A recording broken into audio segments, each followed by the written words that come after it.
Breaking news, crime strikes again.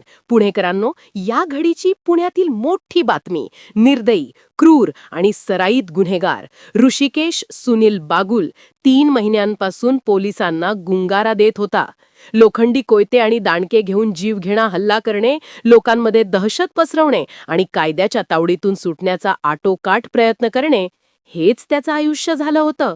पण शेवटी वानवडी पोलिसांनी छत्रपती संभाजीनगरपर्यंत जाऊन त्याला पकडलं आणि गुन्हेगारी जगतातल्या या खतरनाक गुन्हेगाराला गजाआड केलं. काय आहे प्रकरण?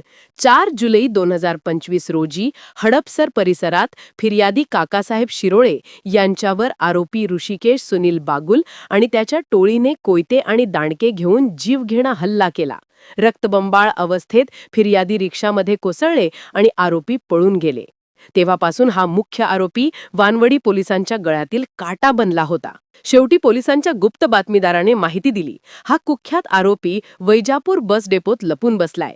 क्षणात सज्ज झालं तपास पथक. अचानक पावसाचा फायदा घेऊन पळ काढणारा आरोपीला दुसऱ्याच क्षणी पोलिसांनी शिताफीने पकडलं. पकडला गेलेला आरोपी ऋषिकेश सुनील बागुल हा काही साधासुधा गुन्हेगार नाही. त्याच्या खात्यावर आधीच खडक, शिवाजीनगर, फरासखाना, हडपसर अशा अनेक पोलीस ठाण्यांमध्ये खुनाचा प्रयत्न, मारामारी, हत्यार बाळगणे असे डझनभर गुन्हे नोंद आहेत.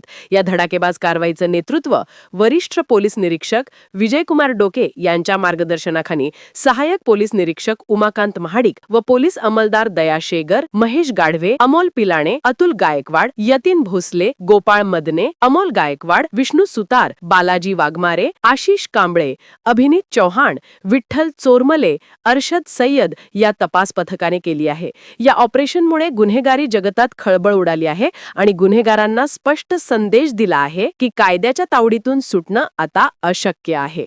गुन्हेगार कितीही सराईत असो, शेवटी न्यायाच्या तावडीतून सुटका नाही. नागरिकांनो, पोलिसांना सहकार्य करा आणि जर आपल्या भागात अशी कोणतीही गुन्हेगारी हालचाल दिसली तर तात्काळ कळवा. कारण गुन्हेगारीवर आळा घालणं ही फक्त पोलिसांचीच नाही तर आपलीही जबाबदारी आहे. आणि हो, अशाच धडाकेबाज बातम्यांसाठी पाहत रहा व्हॉइस ऑफ लोकसुराज्य.